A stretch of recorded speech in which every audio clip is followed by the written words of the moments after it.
All right, well, welcome everyone. This is our first annual podcast in 2024, first of many. I'm with Andy Postema here, and I think he's younger. Are you younger than me, kid? Yes, I am. Okay, and the beard indicates as such. I'm very proud of you with your beard and for taking the time to do this here.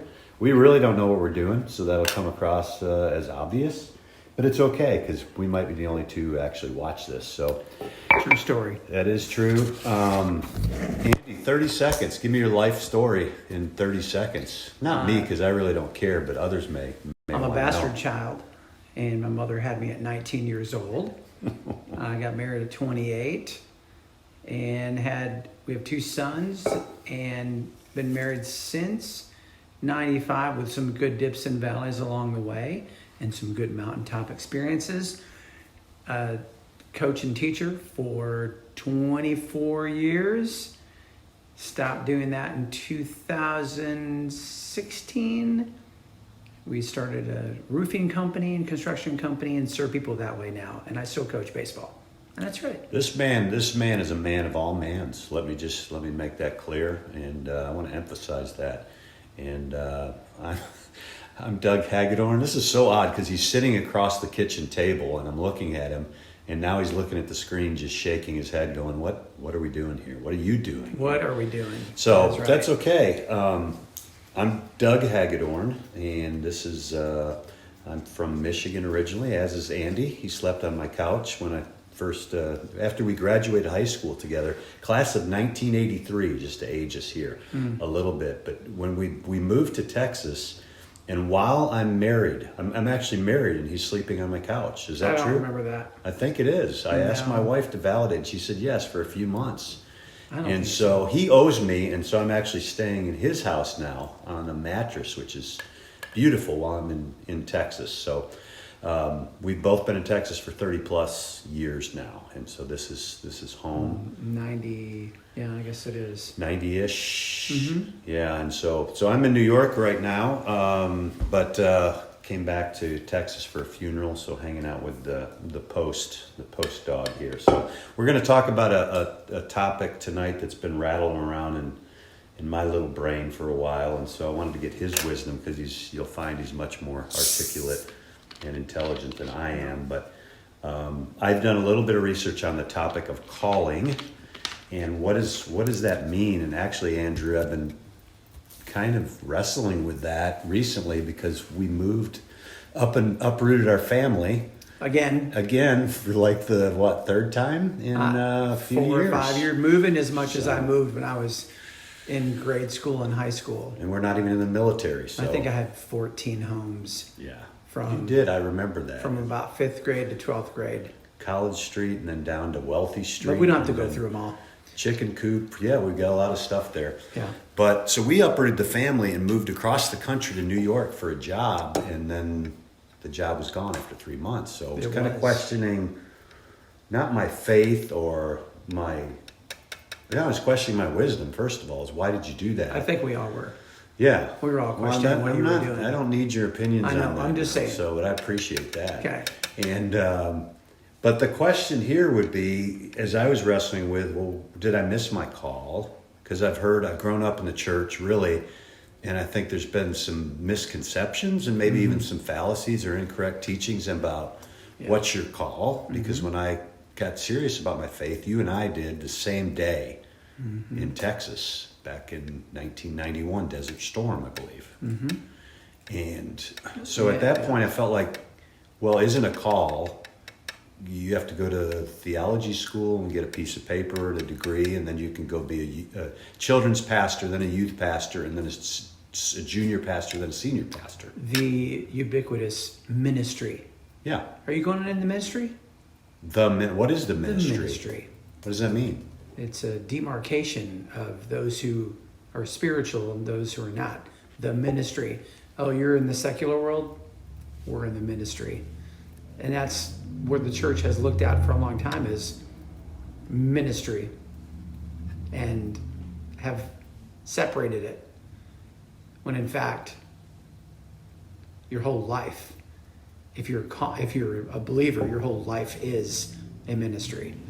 What if you're not a believer? What does call mean? What does it You even? still have gifts and talents that have been given. Okay. And people use them all the time. The issue is acknowledgement. Who gave them? The self-made man doesn't acknowledge the giver, but they still operate in their gifts, and they do. There's plenty of evidence to show that they do a really good job with their gifts. Well, 40% of people actually believe that they've been called to a particular line of work, or it doesn't need to be a ministry like we were talking about, but that you're supposed to be doing something. Yeah. And so doesn't calling imply a caller? Is there a connection there when you talk about the faith? The believer would say that, of course. Okay. We would say the giver of all good gifts is equipped me to do this, this, and this. And the Bible says that we've been equipped for godliness and good works. And that's why we were created, to glorify him. But yeah, I'd say, of course, that would be the easy answer for the Christian, and not speaking Christianese either.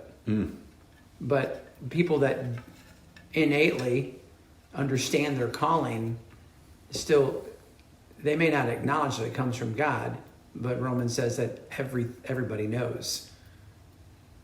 They're without excuse, right? That it's on our hearts. Passion, desire, tools, and talent, and ability. So, well, before I ask your advice for other people, what is your calling? What do you think? Do you know? Did you ever struggle with knowing? Did you want to know? Based on, you told me some fallacies maybe, or assumptions on in the church and what that meant. Did it turn you on or off to trying to find that, or that you were inadequate, or you needed to seek that, or what? Walk through the process of that a little bit. Well, the problem was I never thought I was inadequate at what my call was, and that was to teach and coach. I knew that from a long time ago. And that was before I was a, quote, believer, unquote. It was pretty easy for me because a lot of it has to do with where my aptitude was, where my desire and passion and where my skill set lended itself. So it was really easy for me to go that direction. It's not like it takes a lot of deduction to figure out our call.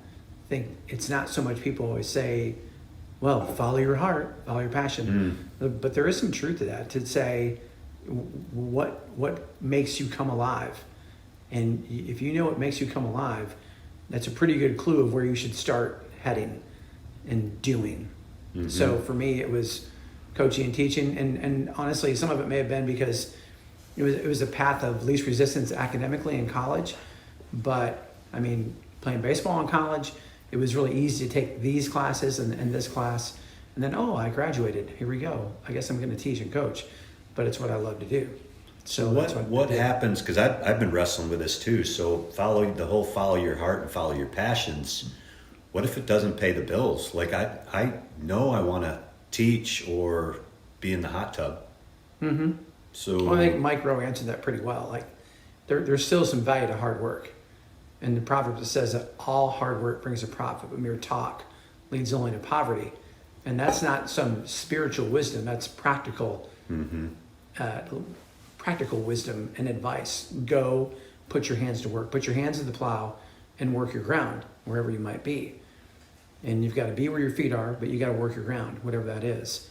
And of course, I think a lot of people that have not found their passion in their work will find it in something that's an auxiliary piece. So, well, you mentioned that word because I recommend a book called Here and Now. As I was reading this, and it kind of brought me back to what was my call, and I really didn't know, because I'd been thrown, this church we went to, I'd been kind of asked if and you had too, hey, do you guys want to teach a Sunday school class? Yeah. And I just kind of looked at each other, I think, going, well, I've never done that. Maybe you knew your calling was to teach. But he talks about primary callings and ancillary callings. And I thought, well, that's a good way to look at this, because, and he also talks about testing your callings, because maybe we were in our 20s, new faith, going out on weekends, enjoying the bars and the pursuits that we had up until that point, and then deciding there's more. There's something, I'm called to something more. I knew it was an innate feeling or desire, maybe it was growing up in the church, that there's this God-shaped void. Something's missing in me. Something's empty there. And so there was a pursuit of that. And so during that whole period, I remember that our Sunday school teachers, we were in a singles group, basically trying to find a wife is what I was there for, trying to find somebody. Yeah. It wasn't spiritual. It was, I'm going to go party on Saturday night and then go see what's there. And there was some God to it, but a lot of it was selfish. I'll admit it. But as they said, well, why don't you just try and teach this class? And I'm going, I don't know how to do that. Mm-hmm. And so I made a list of things. We were looking at topics of the day, Marlon Maddox's point of view, following politics. And so my Sunday school lesson was call these 1-800 numbers to voice your opinion on political ideas. That was it. It was, I don't even know if there's any Bible teaching in there. But so I think part of a call is, Gordon Smith talks about ancillary callings. And so at that point, getting engaged, married, etc., I figured out, I like this teaching and ministry stuff. I like this teaching stuff, and it feels like this might be it. But it was an exploration to discover, kind of like, parents who ask their kids to try a bunch of different sports. Well, you don't know what they're good at, or even what they have a passion for, unless you let them try things. I didn't like soccer, but I said, well, I'm going to let my kids play soccer. And I even tried to coach it one time, which was ridiculous. And so I think that's part of, as you go through this process and knowing what God may have for your life, is just exploring Him and exploring that, right? Yeah, there's two things I think that we have to be careful of as Christians. And the first one is to say that your life was empty and meaningless before you met God. I think there are plenty of people that find meaning, albeit, God is the source of it, but they find plenty of purpose and meaning apart from their religious framework. And so they're fulfilling their call, they're satisfied, they may go out and party and still find they can demarcate that life and then the life that they do fulfilling whatever they're going to fulfill. So that's number one. Number two, I think the call is still a religious term that can box us in and box us in, box people in. And and then the call seems somewhat so defined in its parameters that this is what you're supposed to do. And it can't be about that. It's got to be more about, like you said earlier, is figuring out what I'm good at and then go do it. Yeah. I think that there's more joy in that. The satisfaction, especially in a man's case, if I can find the things that I'm good at doing and get paid for doing it, there's a tremendous amount of satisfaction in that. Mm-hmm. And I can find value in that. I can find purpose, and I can get affirmation, which every man seeks. So anyway, I think we should be careful, not you and I, but everybody in general, about those two things, about Christianizing, those two things, like we talked about, like ministry before. Yeah. Ministry. Well, there's, and I'm going to share something with you that's not too spiritual here, but before I do that, there's a good definition. Dr. Brian Dick, who's at Colorado State University, is a believer, but he also really spends time talking about your work matters. That calling. So he does say it's a transcendent summons. So again, if there's a calling, there's a caller, and but he talks. You mentioned it here: meaning and purpose. And a desire to make a difference. So there's a few things in there. That's a meaty dozen words there, but there's some sort of summons. Something's drawing you. There's a magnet of some sort. But then there's some purpose that you're created for something more than just the beach or the book or the couch or whatever it is. There's something there with purposeful work for you. And then there's a motivation.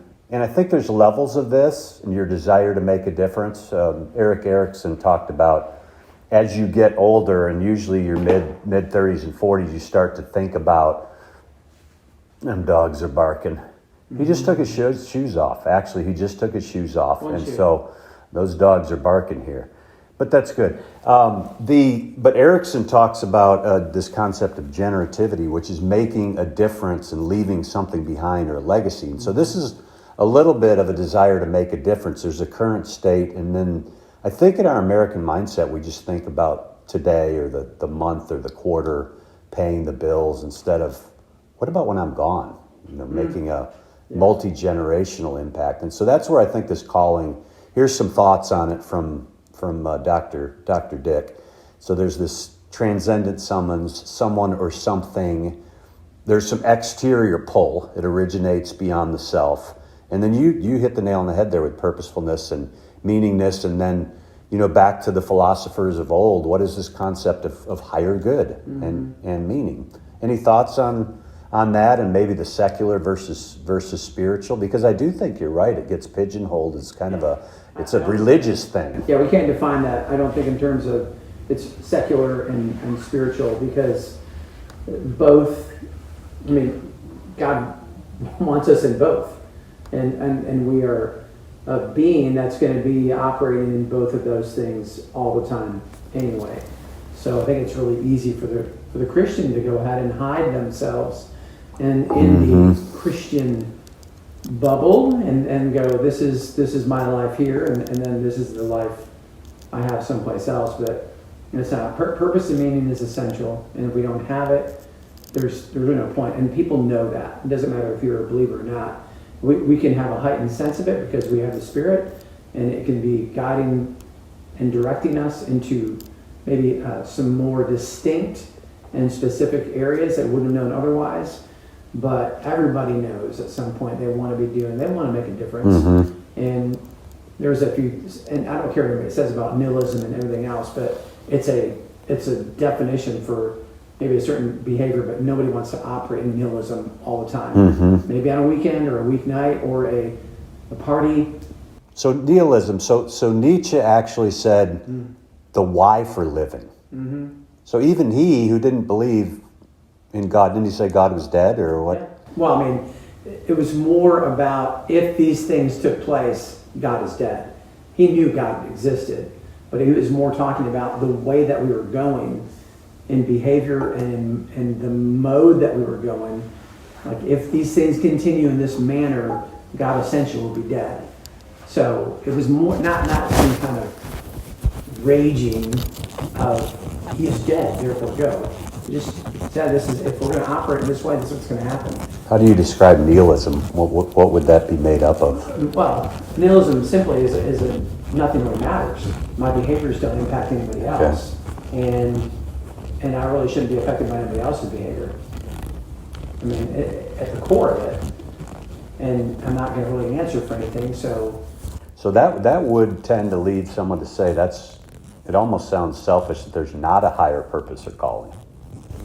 I would say, we joked about that W.C. Fields quote, right? And he was reading the Bible, and somebody said, "Oh, you're trying to get wisdom?" He goes, "No, I'm looking for loopholes." Everybody knows innately, right, that there's a law pressing on us.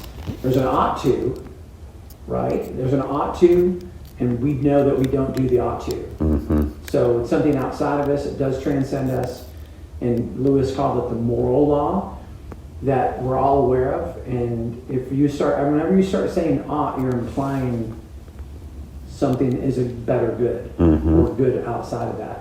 We ought to do this. Well, that's where I think some of the self-discoveries come for me over the last few months, losing a job, picking up and moving across the country, and just realizing, I was asking myself, what is my calling? What does that really, really mean? Because I'd read the books on it, I'd done the research on it, and Gordon talks about you have a primary calling and then you have ancillary callings. So I said, I like that. That callings can be seasonal. My calling was, when the kids were little, that's 100% my calling. That my family was my calling. So as someone who was earning bread, provider was my calling. Yeah. Did it float my boat? And that's what brings me all the passion and joy, going to a corporate cubicle again for the 35th year, that's not necessarily my passion. And yet I can have an ancillary calling that maybe God looks at as my primary calling is to write or pursue education, to teach, those type of things. But it's not so simple, like you said, of just go to school, ministry, because I also have a calling at work in that corporate setting, right? There's a call, there's something I'm responsible for. There's an obligation that presses on us that we need to fulfill, right? Okay. But I think ancillary and all these definitions of calling is more, I think it's more about a vehicle that you're in that gets you where you want to go.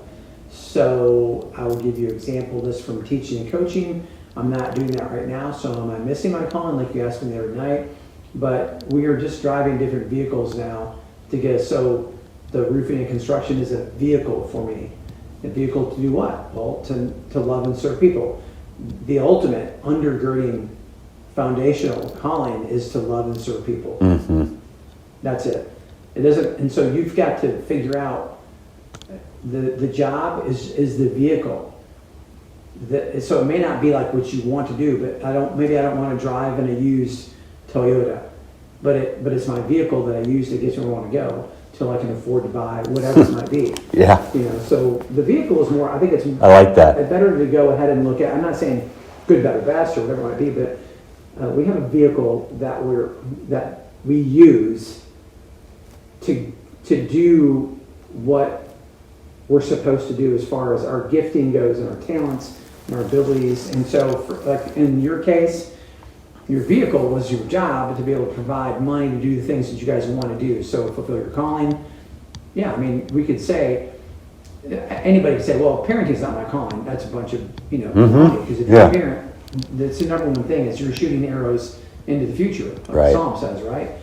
So the biggest thing we can do. Neil Postman says they're a postcard you send to a time and place that you can't see. Right? If I had any legacy to leave at all, it would be, and I think Corey feels the same way, and you guys would too. It's our sons, daughters, whatever it might be, and it isn't so much that we're not raising them to be good.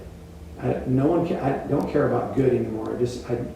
And Lewis said it too. Like God didn't come to make men good, came to make them new. And so that's and I'm not trying to make our kids good. I'm trying to make them impact people in the world. Yeah. We raise them to be that way. Yeah. Well, there's a lot of, I would say, fallacies or assumptions in the church, right? And even in our world today, it's assumed that my kid, if they don't go to college, they're not going to operate in the most productive or best calling for their life. That's a big, we got sold that bill of goods. Yeah.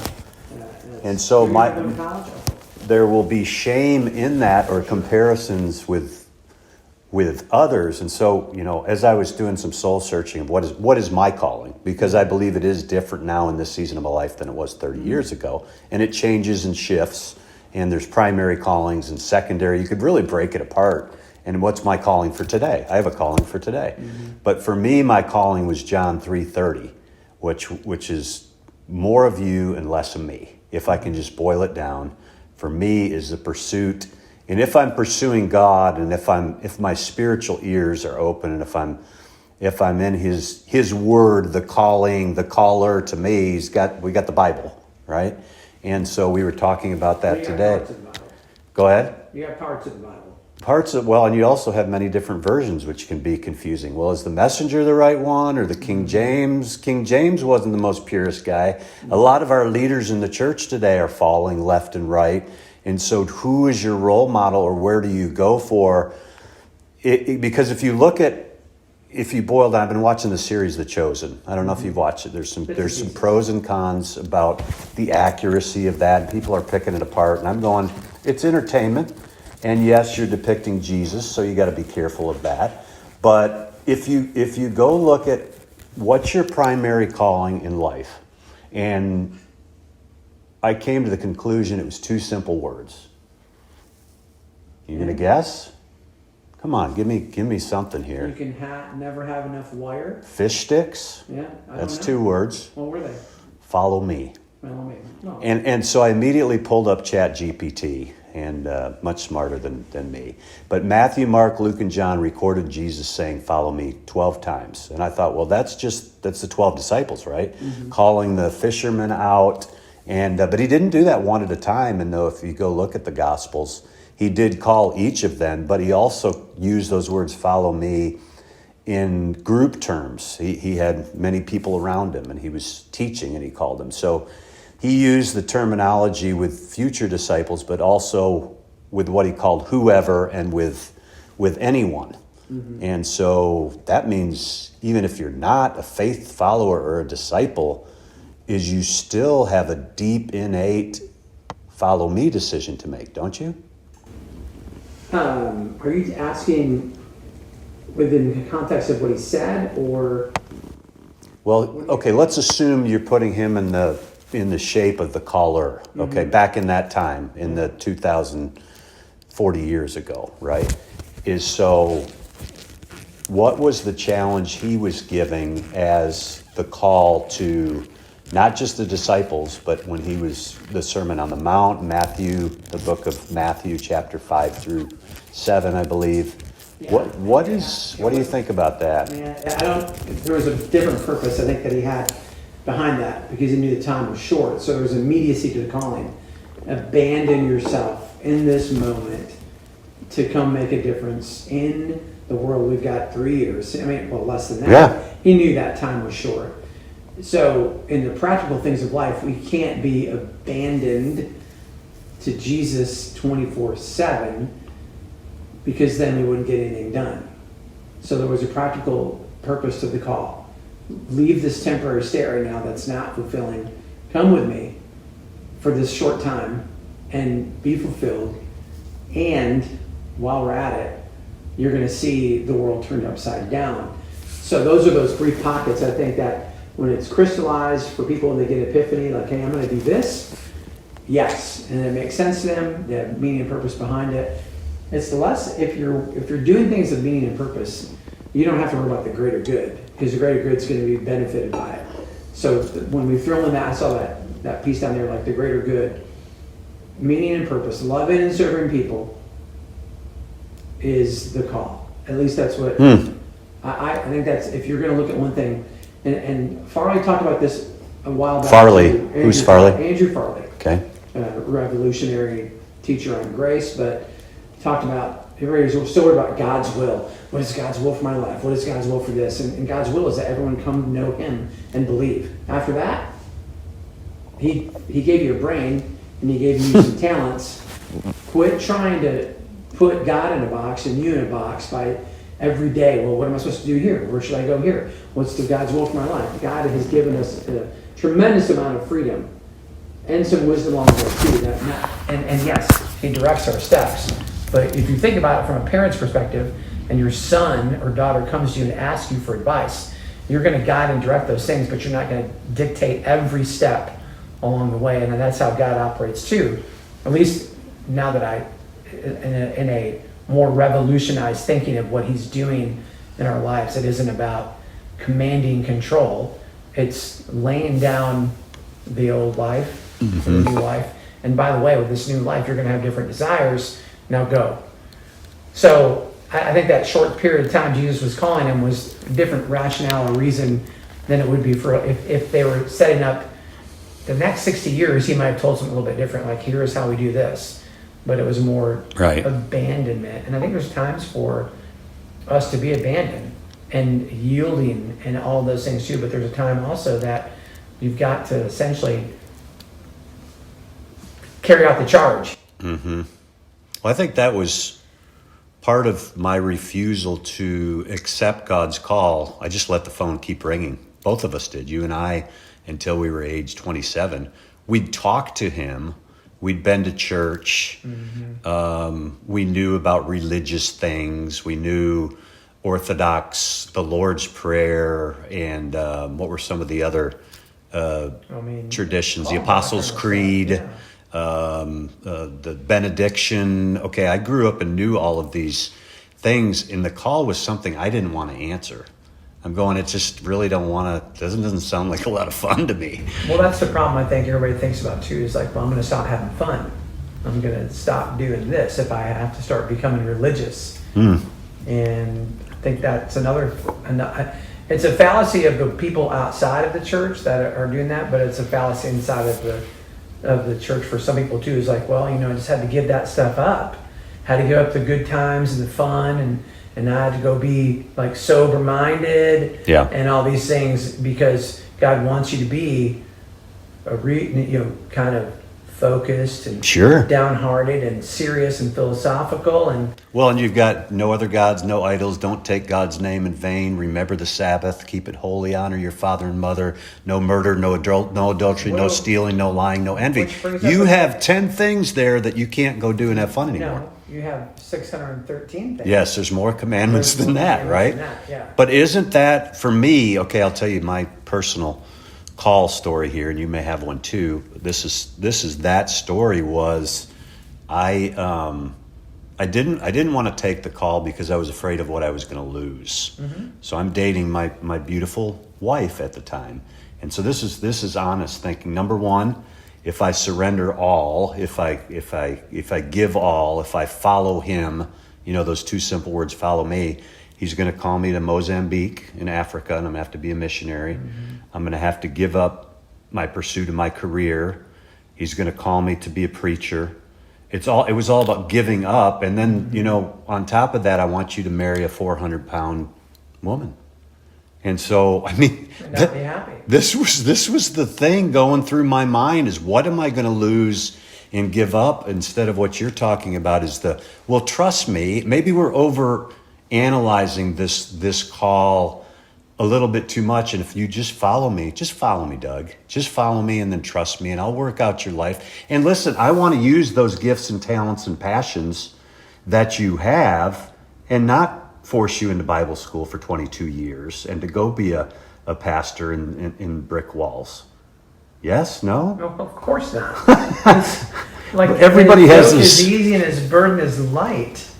And he said he'd give you the desires of your heart. So if people are trying to make Christianity or any kind of religious view like it's a deadening of the heart and your life, that's a terrible way to be thinking about it. But there are Christians that believe they're doing God's will because they're taking up their cross every day, and they're flagellating. They're just doing all these things, these moral code law things, and they're pleasing God, but they're miserable inside.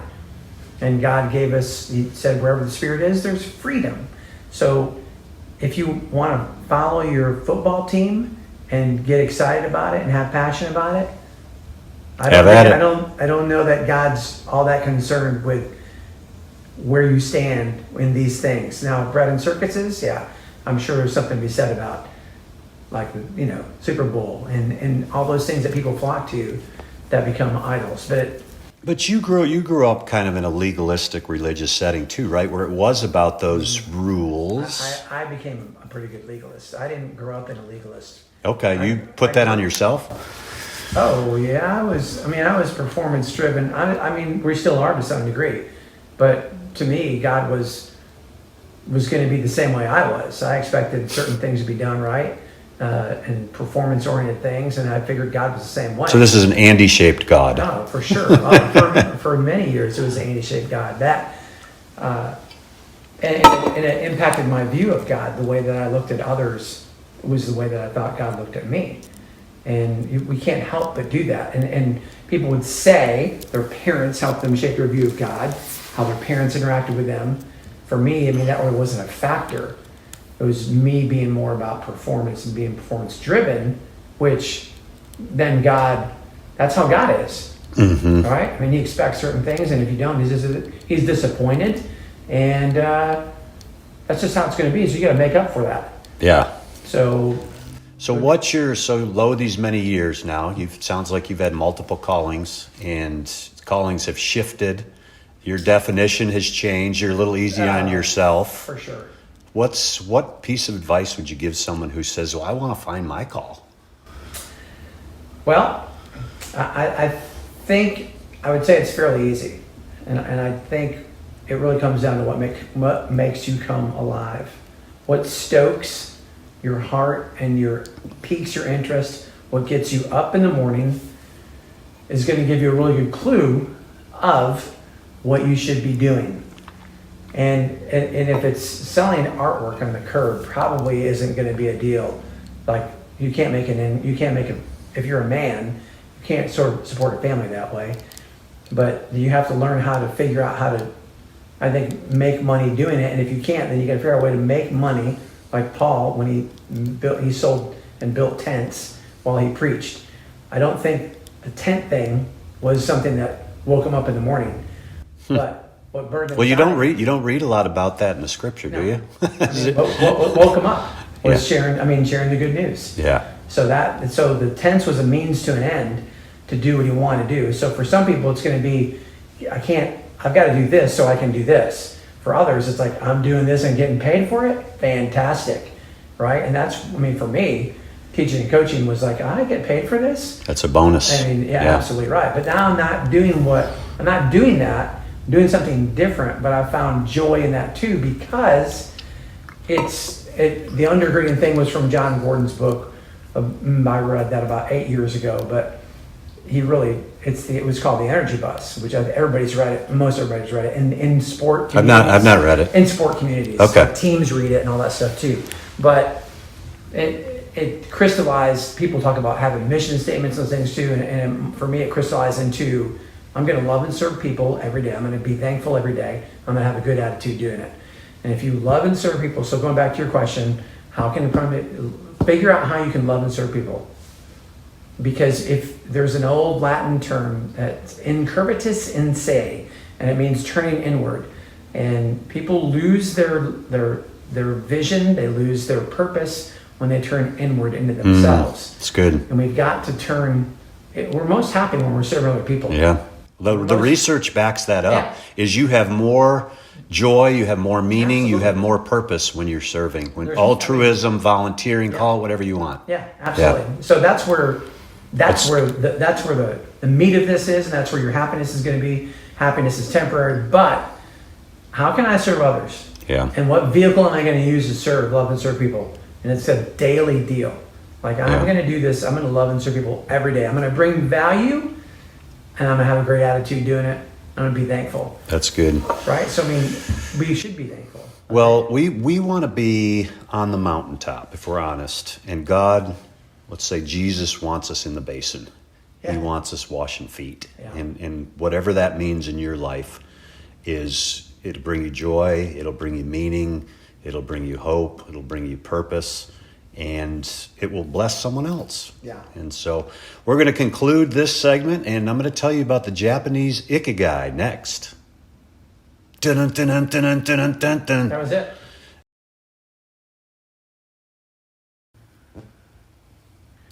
Okay, so I put this together here, and I know people like black and white, definitions. What is the difference between a job or career or calling? And you talked about it. I think you described it pretty well, and we described some of our experiences there. But I look at, a job is kind of the primaries. It's my provider. It's an occupation. My money. It's pay driven. If you look at Maslow's hierarchy of needs, it's near the bottom, right? You need security, you need safety, you need food and water. You have to have your needs met, and maybe it's a duty or obligation. So I gave the example of my corporate career, being in that for 35 years and not seeing that as my call. And yet there's elements of a call within that. For sure. And as a provider. And then you have a career. This is maybe taking it a little step further. And a lot of people don't look at, and they don't desire a career. That's okay. I just want to go to my job and bag groceries or change the oil or whatever. And there's not really a career that I aspire to. But most people do. And they look at that with a level of purpose, some advancement, moving forward, getting raises, getting promotions, maybe some status or recognition. And then we talked about meaning. So this is kind of a bridge to a calling, I would look at it. I don't have research to back this up, but I do believe that maybe career is a stepping stone to achieving calling, because you're learning new things, you're growing as a person, you're experimenting, as we talked about, trying new things. So being productive, serving others. And then as you get to calling, as I talked about, the research shows that about 40% of people, Dr. Dick said, actually believe they're called to a particular line of work. And George Barna actually said that only 42% of Americans have actually found meaning and purpose in their life. So the research does show that there's an association during my 7 years of PhD work. There is... you see, he had to throw that in there. There's a correlation. I'm not selling anything, okay? I'm not selling. There is 7 years. That's like 12% of my life. So there is a correlation, though, between... No, actually, my committee said there's not a correlation. Don't use that word. There's a relationship between meaning, purpose, and calling.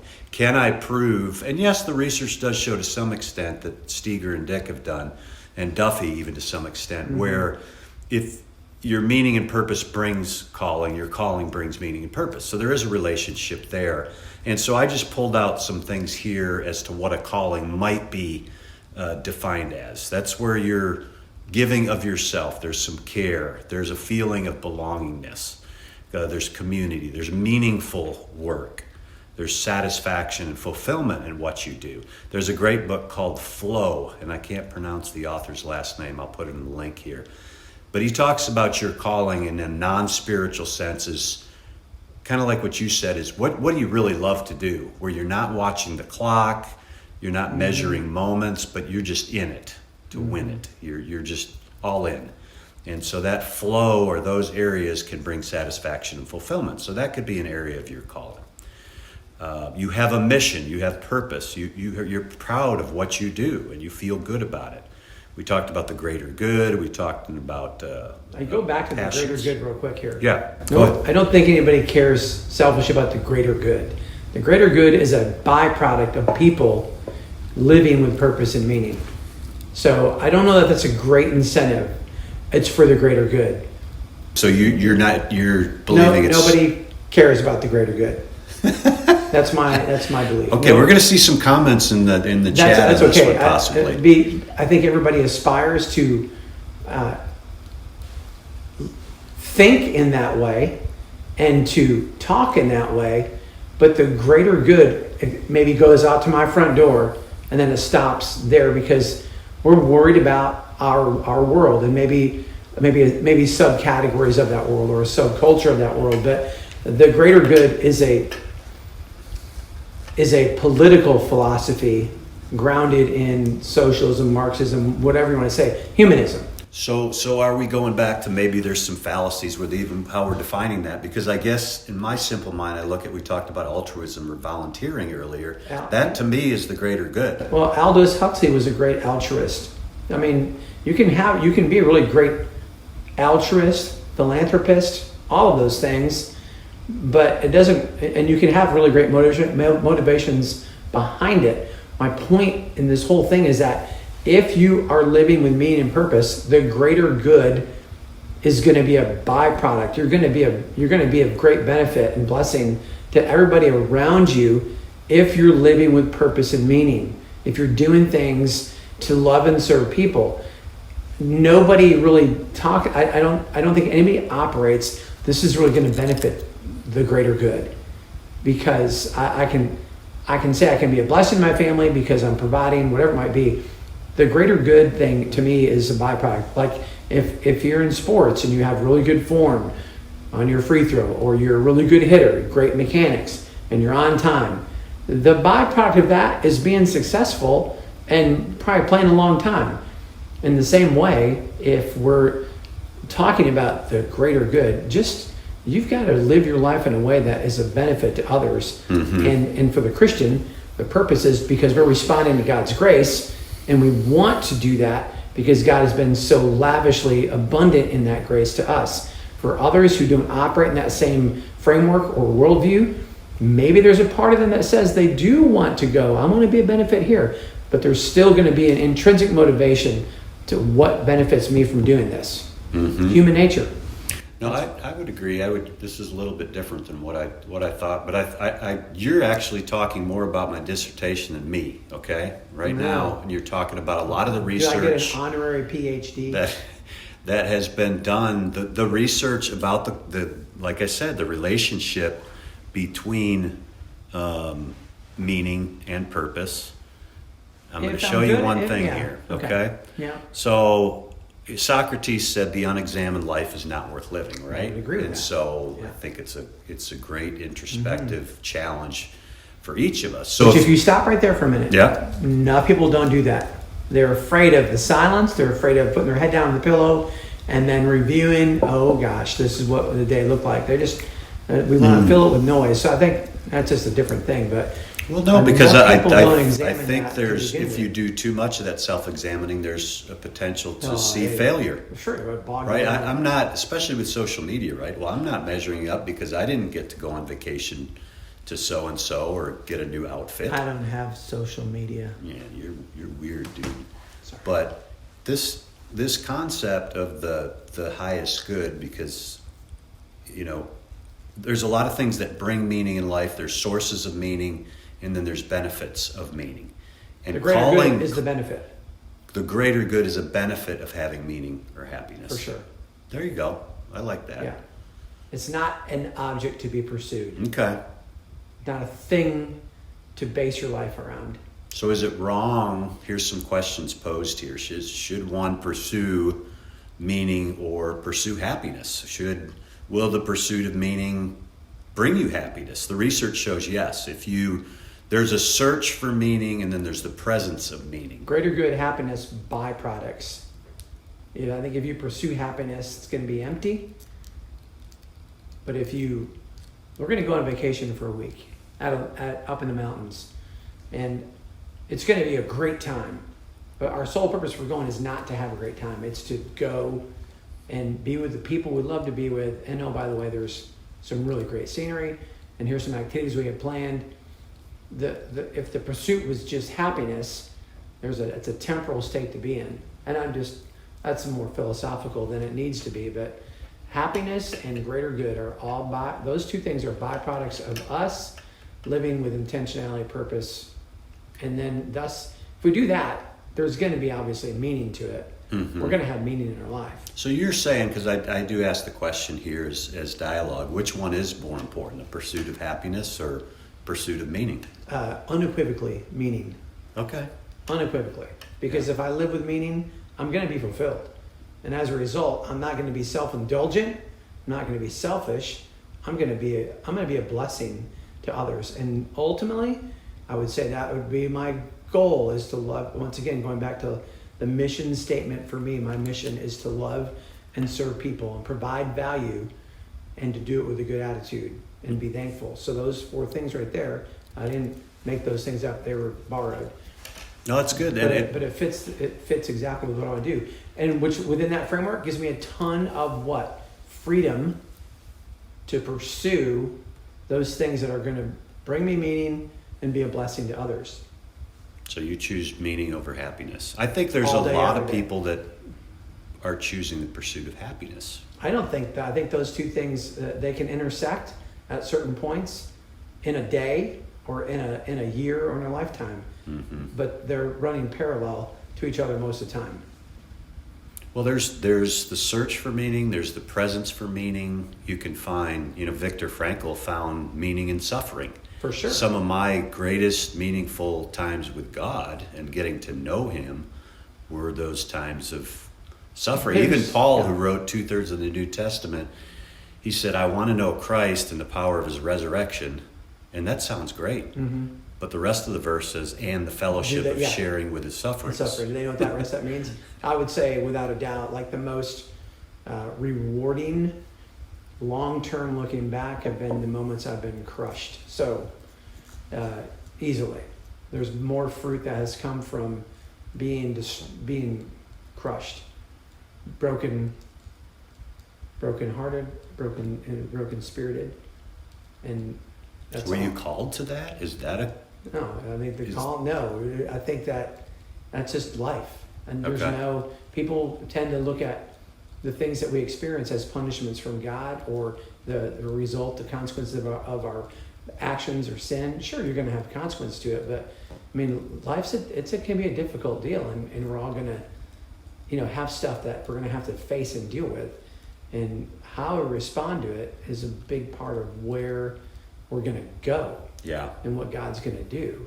But I mean, our church fallacies, and even the blind man, and when Jesus talked to him, the Pharisees asked, what did your parents do, or what did you do to be caught, like to be blind? Like what kind of sin do you have in your life?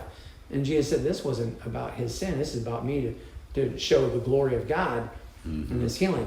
That's a different thing, but there are too many Christians that, and I've operated that way for a long time. Like, well, God's not going to be pleased with this. And I'm experiencing this right now because God, and there's a famine in our land because of our sin. Old Testament. Well, stuff. you can over-examine that, sure. make that life worth living, and I tend to be that over-examining person. I was, 30-hour drive from New York to Texas here, and so I get a lot of time to choose to do that self-reflection. Sure. And the first 18 hours was sports radio, 80s music, some preaching, some music, and then I just felt like God was saying to me, not audibly or anything, but shh, just give me some time. Just be quiet, be still, and know that I'm God. And maybe I'll tell you why you're in this valley, and maybe I won't, but it doesn't matter. Just, I want to know you. I want to know more of you, less of me.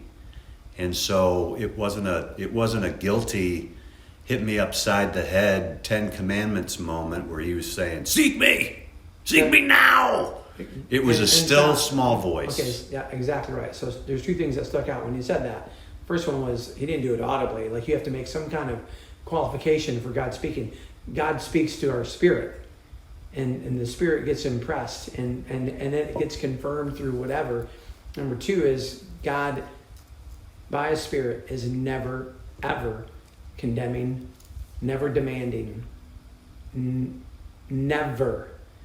So the people that tell you that God does this or this, the Spirit doesn't condemn, the Spirit doesn't accuse, the Spirit doesn't do any of that.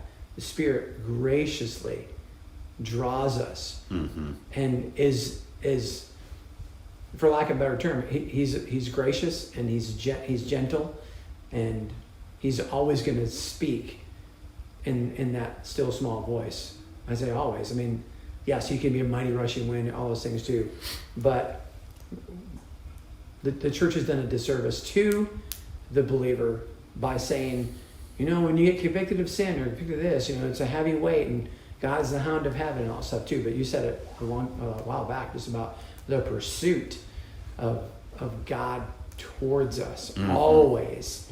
And if you want a picture of the Father's love, all you got to do is go to the prodigal son. And the Father ran down the road to his son, who was living a horrifically debauched life. And he ran to him and didn't even have the son say a word. Well, that was part of my hesitation about answering that call about follow me too. Was I'm not good enough. Look what I did last night. Yeah. I mean, come on, God. Yeah. Maybe I'll wait till next week, right? Remember, you and I were trying to make a decision on if we should really surrender all and follow him, and all the why we weren't doing that. And it was procrastination. I remember those nights with a case of beer. Yeah, but it was naivety too. There was a way that we learned from the church. Yeah. We had to do this. We had to go to the altar. Had to do this. Right. I guess we'll do it next week. The methods and the process again, For sure. Right? Yeah. Yeah. So there was some research done back in the 70s and 80s on this personal meaning that you talked about. And so I like to put together pictures of that. Yeah. And I thought back to Maslow's hierarchy of needs. And I don't know that this is a continuum, or there's connections or a correlation, or even if they go in this order or not. Maybe it's just 4 different areas of personal meaning. But I do think that, there's this the good life. There's a couple different approaches here. There's the hedonistic approach, which is I want pleasure, I want happiness, I want fun, I want joy, and I want to avoid pains and suffering at all costs. So that's a hedonistic approach to the good life. And then there's the eudaimonic approach, which is more of the self-realization, meaning. A lot of what I think you were talking about is meaning versus happiness. So I think you're following, and I would tend to too, on this eudaimonic approach. So building on that, said, well, you start with, I think that's the natural, is we want to be happy, right? So it's hedonistic, it's pretty shallow, right? I want to have a fun day today and a good day and smile and laugh, and I don't want to be homeless. Okay. Is there something wrong with that? No, I don't think so. Did God come to give life and life to the full? Sure. So pleasure and comfort are a part of that, is it not? So it may not even be hedonistic. It's okay. I think it's the motivation behind it. Yeah. God wants us to enjoy this life. Yeah. But not mistake it for the life. Right. Right? Yeah. So I think that I understand there has to be we all like the hierarchy, the charts, the levels, and all those things too.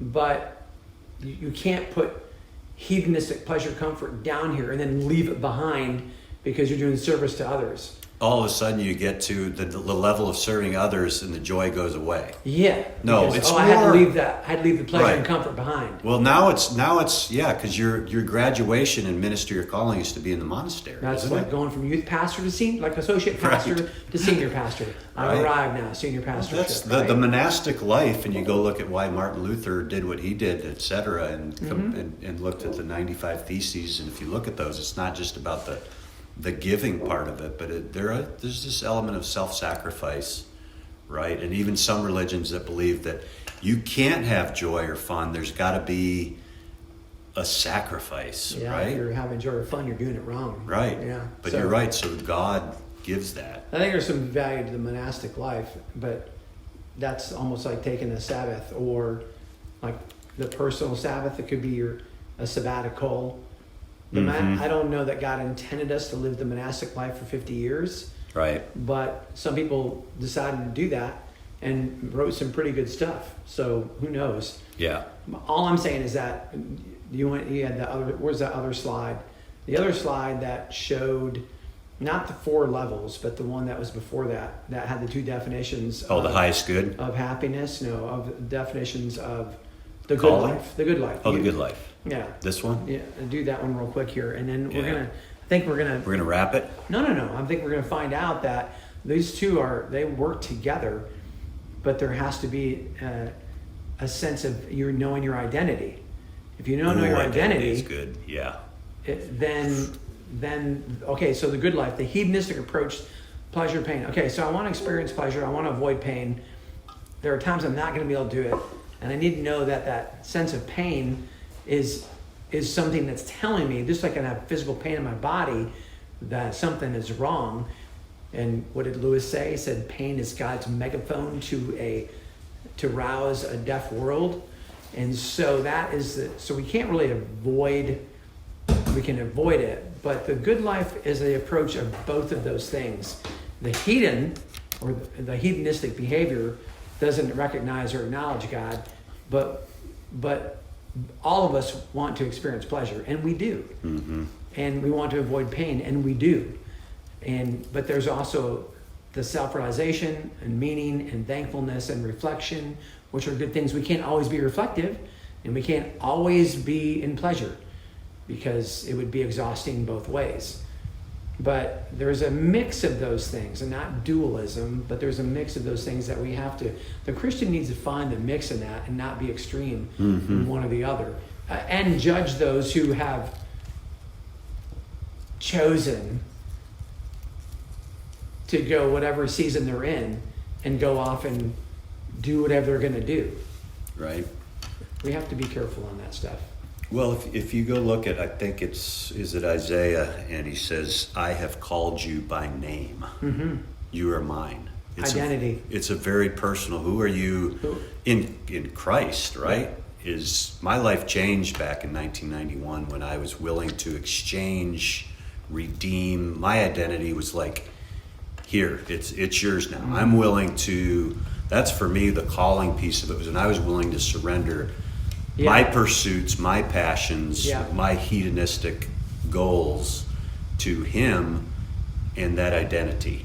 Have you had any pleasure or fun since then? More than ever. Okay. And I would say Well, fulfillment, my point, right? Yeah, my point in asking that is that along the way, you've probably lost sense of purpose and identity at pockets of that time, Mm-hmm. right? So if you lose that sense of identity, where is it taking you? When you lose your identity, you forget who you are, and forget whose you are. What has been the result? Yeah. I think that becomes a personal choice just in this latest No, valley. I'm asking you. Huh?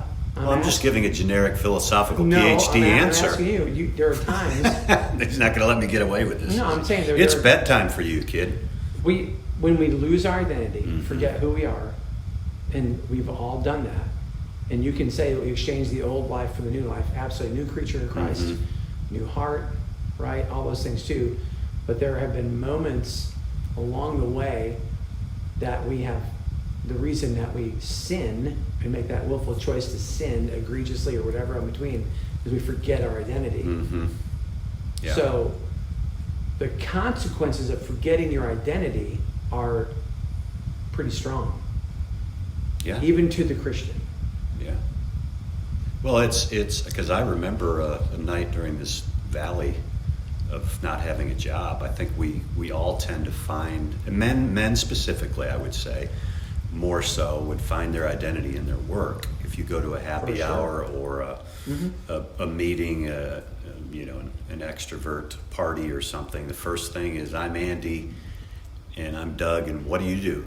What do you do? Not who you are. It's what do you do? And, talking about leadership, and whether it's in the family or the marketplace, leadership is about doing, but it's also about being. And we'll do some more work on leadership if you're willing to come back. The He's not answering that question, by the way. No, He didn't- the time at Quest back in August, it was all men, and you couldn't tell could not talk about what you did. It wasn't even about what you did. So your vocation was irrelevant because they knew that the value and identity was kind of found in that. So the idea is kind of chipping away at that, restructuring everything in your thought life as far as your identity is in Christ. He knows you by name. He's called you by name. Right. All right. So I want to read just a couple passages here. Isaiah 43, 1 through 4. Thus says the Lord, who created you, Jacob, and formed you. So he was calling him right there by name, Jacob. Do not fear, for I have redeemed you. This process of exchange. I've called you by name. You are mine. So everyone listening, you are his, if you answer the call. When you pass through waters, I will be with you. Through rivers, you shall not be swept away. David was going through one of these valley experiences, and his response, you asked me earlier and I never answered the question, is those times where I've lost my identity or forgotten. When I was going through these struggles in the valley, is over and over and over, I just read the Psalms and prayed the Psalms and just had a conversation in that 17-hour drive, 17 hours in the car. And God was just challenging me, just be quiet, just talk to me and just listen.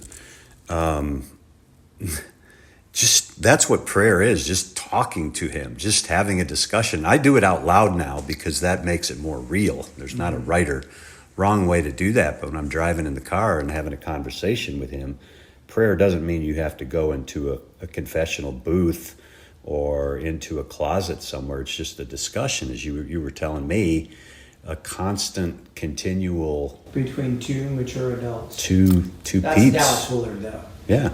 And that's what it should be, a conversational relationship.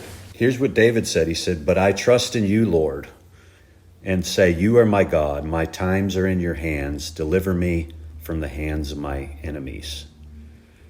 So we're called to have these discussions with God, this prayer, not in a religious way, right? Where you have to measure the time and say, well, I can't. Reading some of the saints of old who spent 2 or 3 hours in prayer. Well, I can't do that. How's your prayer life? Yeah. How much time? So. How much time is enough time to please God? Well, Andrew, this is the last thing here. Did I say that once already? So this is the non-spiritual Japanese ikigai. When in talking about what is your calling, I just love it because it's complicated maybe, and there's a lot of words in it. But I don't think it's a simple answer. So I think it can be made of, like if you look at the external parts of these circle, what you love, doing what you love, doing what the world needs, whether that's the higher good or serving, whatever that might be, what's your mission, doing what you can be paid for. I'm calling that now my primary calling is my provider for my family. So that is a calling. And then doing what you're good at. So it's a mixture of your passion, what's your mission in life. I love the idea on a life mission statement, which can change, like you mentioned. What's your profession? What's your vocation?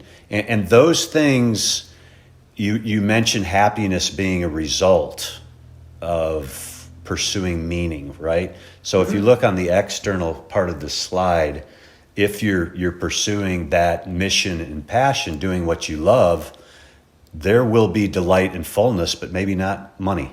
Maybe you won't have maybe you will have the wealth, but maybe you won't. That's okay.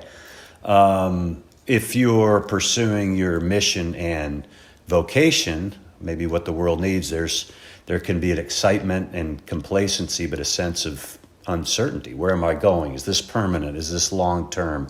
Is it calling me to the mission field? There was some fearful stuff over here on this side for me when I was determining my initial calling of, do I really follow Jesus in my life? Yikes.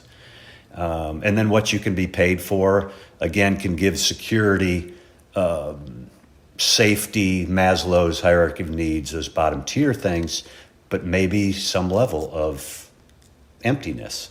And then the pursuing passion and profession, again, getting meaning and satisfaction, but maybe some uselessness. So spending 35 years in corporate life, for example, is, man, I'm good at some of that stuff, but does it give me that fulfillment and satisfaction all the time? I just thought this Ikigai is it's really taken off since 2017, and it explains to me, maybe in a non-biblical sense too, of what a calling may be.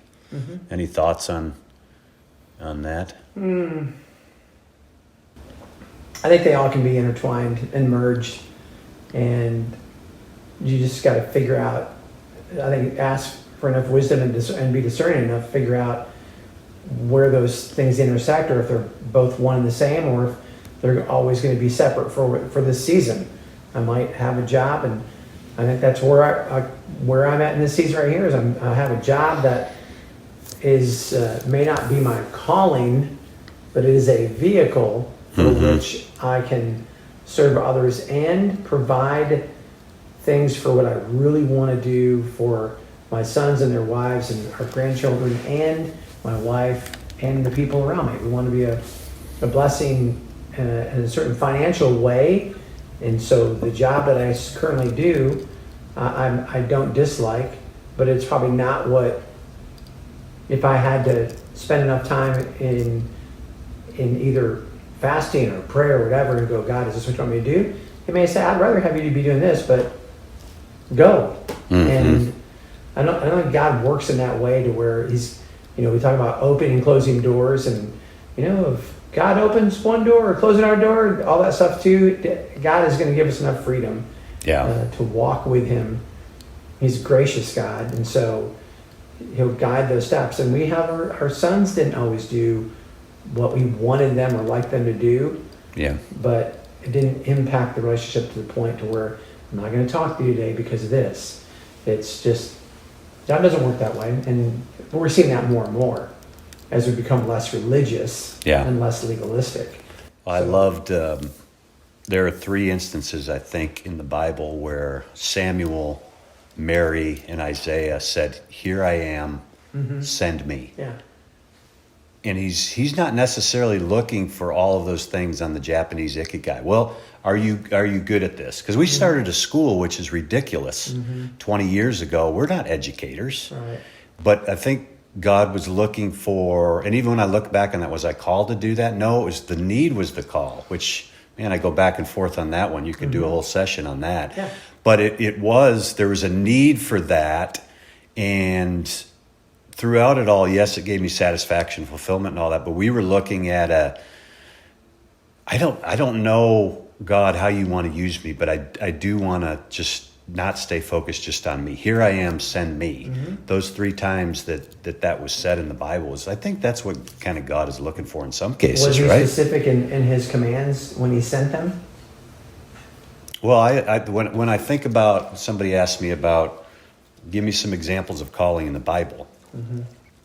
And for me, the most vivid example of that was Abraham. And he called him where? Yeah, No, who knows? Yeah. He didn't know. Yeah. He said, get up and go. Yeah. And so oftentimes it comes back to, again, the trust factor with, I don't know where, but here I am, send me. So we may not know all those answers, right? There's a time to put your hand to the plow, right, and a time to rest. Yep. And I think when you're plowing, you could hear God's voice as clear as you could if you're resting. And plenty of people have heard the call or heard God lead or guided direct when they've been putting their hands to the plow. And if you think about your hands to the plow and working your ground, those are not like easy, comfortable things, right? Yep. It's laborious. And so I'm not going to always be doing what I like. Right. But I would say this though too. There's for men in particular, there's the great satisfaction of doing something, building something, or creating something from your hard work.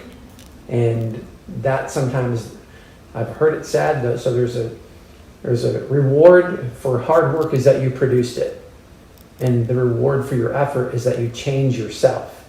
You change, good or bad, on your effort. But hard work, the reward is producing it. There it is. But your effort, the reward for your effort is that you begin to you change yourself. And you change people around you by it. So going back to that whole call, I still think, I think the call is still a religious thing. And you said, we've always joked about the need is the call. And if you have a need in front of you and you say, well, it's not my calling, you're an idiot. Yeah. You've missed it. There's going to be stuff that's going to come along the way that is not in your wheelhouse. Right. That God wants you to do. Right. The Good Samaritan story, right, is always sure. well, 2 people didn't hear the call then, right? They just kept walking. Right. So. And who was the lady in the 70s that was the charismatic lady? She wore the white flowy gowns. Oh yeah. You know what I'm talking about? I do know. I can't remember her name, but the reason it says she started preaching is because other men didn't answer the call. So they came to her. So God's going to get his work done, and it isn't like he's going to punish you because you miss it or not reward you or not bless you, but he's going to go to those who are willing and ask him to do it. Yeah. At least, we're out of time here. At least pick up the phone, all right? Have a dialogue. That would be my encouragement to you if you're seeking to figure out what your calling is. Have a talk with God. I think there used to be a song in the 80s, have a little talk with God, and just be willing to dive in, read his word to you, and then have honest conversations. Gone, done, we're done. All right, kid. Then you can tell everybody how to get in touch with you, Andy. But no, I don't want anybody reaching out. Go to your local Grapevine baseball field. There you'll see that beard. You can't miss that beard from even a distance, kid. Hey, are you trying to be Santa Claus?